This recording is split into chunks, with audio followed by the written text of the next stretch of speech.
მიუძღვნეს აცხადებენ სასულიერო პირები. ჩემი კოლეგა ლელა ციკლაური იმყოფება სამების საკათედრო ტაძარში და ახლა პირდაპირ ეთერში განაგრძობს საუბარს. ლელა, გისმენთ.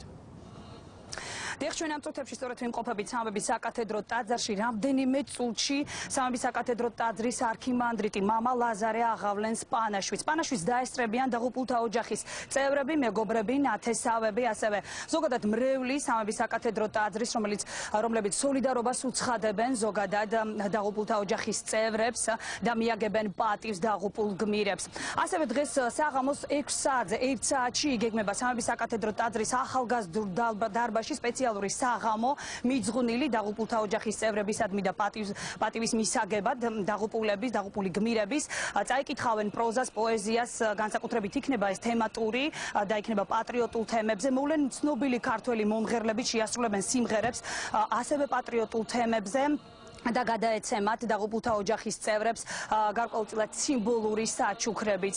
როგორც გითხარით, 1 საათში უკვე დამთავრდება პანაშვიდი სამების საკათედრო ტაძარში, ხოლო 6 საათზე გაიმართება ხსოვნისადმი მიძღვნილი